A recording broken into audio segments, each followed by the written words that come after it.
ഇന്നത്തെ ഒരു ചെറിയ വ്ളോഗിലേക്ക് എല്ലാവർക്കും സ്വാഗതം. അപ്പോൾ രാവിലെ തന്നെ ഞങ്ങൾ ചേന പറിക്കാനായിട്ട് പോയതാട്ടോ. നമ്മുടെ വീട്ടിലൊരു ചേന ഉണ്ടായിട്ടുണ്ടായിരുന്നു. അപ്പോൾ അതിൻ്റെ കടക്ക് ഏകദേശം വാടിയൊക്കെ വീണിട്ടുണ്ടായിരുന്നു.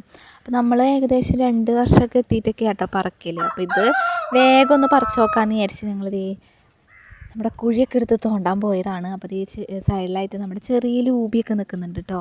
അതെന്ന് വെച്ചാൽ നിറയെ മുള്ളുള്ള ലൂബിയാണ്. അപ്പോൾ നല്ലതാണോ പൊട്ടയാണോന്ന് അറിയില്ല.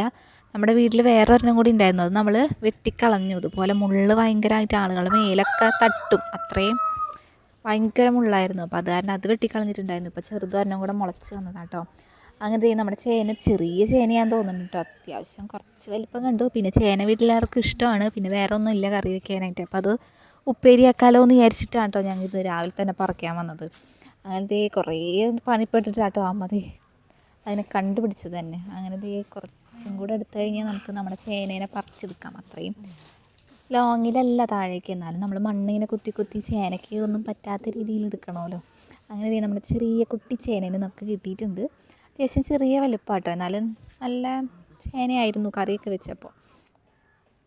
അങ്ങനെ ഇതാട്ടോ നമ്മുടെ ചേനക്കുട്ടൻ. അങ്ങനെ അതിൻ്റെ ചെറിയ പീസ് കൂമ്പ് ഭാഗമൊക്കെ അമ്മ അവിടുത്തെ ആ കുഴി തന്നെ നട്ട് പിടിച്ചിട്ടുണ്ട്. അപ്പോൾ പിന്നെ വീണ്ടും മുളച്ചൊക്കെ വന്നോളും. അങ്ങനെ ഞങ്ങളതൊന്ന് കഴുകിയൊക്കെ ഒന്ന് വൃത്തിയാക്കാമെന്ന് വിചാരിച്ചത് കൊണ്ടുപോയി. അങ്ങനത്തെ നല്ല മണ്ണൊക്കെ പിടിച്ച് കിടക്കുന്നുണ്ടായിരുന്നു കേട്ടോ ആൾ. നമ്മുടെ വീട്ടിൽ ഇതിന് മുമ്പ് ഒരു വലിയ ചേന കെട്ടിയിട്ടുണ്ടായിരുന്നു. അത് അത്യാവശ്യം നല്ല വളമൊക്കെ ഇട്ട് വെച്ച കാരനാണ്. ഇതിപ്പോൾ വളമൊന്നും ഇട്ട് വെച്ചിട്ടുണ്ടായില്ല, ഞങ്ങൾ ജസ്റ്റ് ഒന്ന് കൊണ്ട് വെച്ച് നട്ടൊന്നാക്കിയതാണ് കേട്ടോ. അങ്ങനെ നമ്മുടെ ചേനക്കുട്ടനെ കുളിപ്പിച്ചൊക്കെ എടുത്തിട്ടുണ്ട്. അങ്ങനെ കറി വയ്ക്കാൻ വേണ്ടി അമ്മ ചെറിയ പീസുകളൊക്കെ ആക്കി അരിഞ്ഞിട്ടുണ്ട്. ചിലർക്ക് നമുക്ക് ഇങ്ങനെ അരിയുമ്പോൾ ചൊറിച്ചിലൊക്കെ വരും. അപ്പോൾ അതാണ് അമ്മ ഗ്ലൗസൊക്കെ ഇട്ടിട്ടാട്ടോ അരിയുന്നത്. അത്യാവശ്യം മൂത്തിട്ടുണ്ടായിരുന്നു, ഭയങ്കര മൂത്തിട്ടല്ല, അത്യാവശ്യം പാകത്തിന് മൂപ്പുണ്ടായിരുന്നു കേട്ടോ.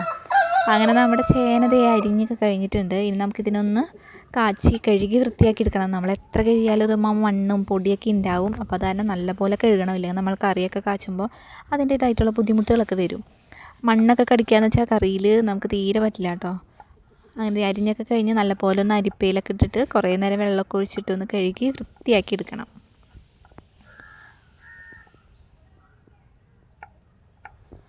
അങ്ങനത്തെ കുറച്ച് മുളകും അതുപോലെ തന്നെ വറ്റൽമുളകും ഉള്ളിയും ഇതൊക്കെ ഒന്ന് മൂപ്പിച്ചിട്ട് നമ്മുടെ വേപ്പിലൊക്കെ ഇട്ടിട്ട് നമ്മുടെ ചേനേനെ കാച്ചി എടുത്തിട്ടുണ്ട്. നല്ലപോലെ വെന്ത് കിട്ടിയിട്ടുണ്ടായിരുന്നു. നമ്മൾ അത്യാവശ്യം കുറേ ഉപ്പുണ്ടെന്ന് വിചാരിച്ചിട്ടാട്ടോ വിസിലടുപ്പിച്ചത്. പക്ഷേ കുറച്ച് വെവ് കൂടി, എന്നാലും നല്ല ടേസ്റ്റ് ആയിരുന്നു, അടിപൊളിയായിരുന്നു കേട്ടോ. പിന്നെ ഇതിൻ്റെ കൂടെ കഴിക്കാൻ വേണ്ടിയിട്ട് രസം ഉണ്ടാക്കിയിട്ടുണ്ടായിരുന്നു.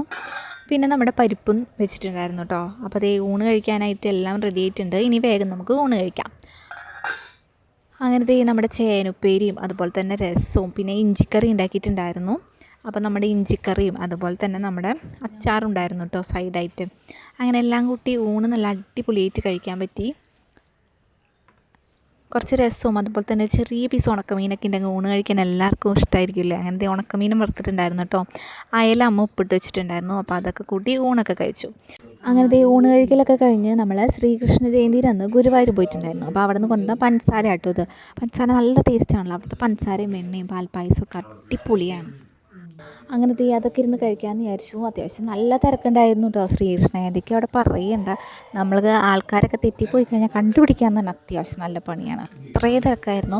ഞങ്ങളൊരു 5 മണിയൊക്കെ ആയപ്പോൾ വീട്ടിൽ നിന്ന് പോയതാട്ടോ. അങ്ങനെ 6 മണിയൊക്കെ ആയപ്പോഴേക്കും അവിടെ എത്തി. എന്നാലും നല്ല ക്യൂ ആയിരുന്നു. ക്യൂവിലൊക്കെ നിന്ന് ഉച്ചയ്ക്ക് കുറേ സമയമൊക്കെ ക്യൂവിൽ പെട്ടു. അത്യാവശ്യം നല്ല തിരക്കുള്ളത് കാരണം പിന്നെ നട അടയ്ക്കലൊക്കെ ഉണ്ടായല്ലോ. ഉച്ചപൂജയുടെ സമയത്ത് നടയൊക്കെ അടച്ച കാരണം കുറച്ച് നേരം ക്യൂവിൽ 1-2 മണിക്കൂറൊക്കെ ഇരിക്കേണ്ടി വന്നു. പിന്നെ അത്യാവശ്യം കുറേ നേരം ഇരിക്കേണ്ടി വന്നു കേട്ടോ. അത് കാരണം കുറച്ച് ലേറ്റായി വീട്ടിലെത്തിയപ്പോൾ. പിന്നെ ഊണൊക്കെ കഴിക്കാൻ അതിനും വലിയ ക്യൂ ആണ്. അങ്ങനെ ഊണൊക്കെ കഴിച്ച് കഴിഞ്ഞ് വീട്ടിലെത്തുമ്പോൾ ഒരു 5:30-6 മണി ആ സമയമൊക്കെ ആയിട്ടുണ്ട് കേട്ടോ. അങ്ങനത്തെ അത് കാരണം പഞ്ചസാരയൊക്കെ ഇരുന്ന് കഴിക്കുമായിരുന്നു. പഞ്ചസാരയും വെണ്ണയും ഇതൊക്കെ കഴിച്ച് കഴിഞ്ഞപ്പോൾ ഒരു പീസ് പപ്പക്കായ കിട്ടിയിട്ടുണ്ടായിരുന്നു കേട്ടോ. കറി വയ്ക്കാൻ വേണ്ടി പൊട്ടിച്ചതാണ്. പക്ഷേ എനിക്ക് വെറുതെ കഴിക്കാൻ ഭയങ്കര ഇഷ്ടമായതുകൊണ്ട് ഞാൻ അതൊക്കെ ഇരുന്ന് കഴിക്കുമായിരുന്നു. നമ്മൾ വീട്ടിൽ പപ്പക്കായും പയറൊക്കെ ഇട്ട് വെക്കും. അതുപോലെ തന്നെ പപ്പക്കായ വെറുതെയും കുത്തിക്കാച്ചൊക്കെ ചെയ്യും കേട്ടോ. അപ്പോൾ അതിന് വേണ്ടി പൊട്ടിച്ചതാണ്. അപ്പോൾ ഞാൻ വെറുതെ ഇരിക്കാണ്ടപ്പോൾ കഴിക്കാമെന്ന് വിചാരിച്ചത് അതൊക്കെ ഇരുന്ന് കഴിച്ചുകൊണ്ടിരിക്കുകയായിരുന്നു. അങ്ങനെ അതൊക്കെ കഴിച്ചു. അപ്പോൾ ഇന്നത്തെ എൻ്റെ കുഞ്ഞു വീഡിയോ ഇഷ്ടപ്പെട്ട് കഴിഞ്ഞാൽ എല്ലാവരും ഒന്ന് സബ്സ്ക്രൈബ് ചെയ്ത് സപ്പോർട്ട് ചെയ്യാം കേട്ടോ.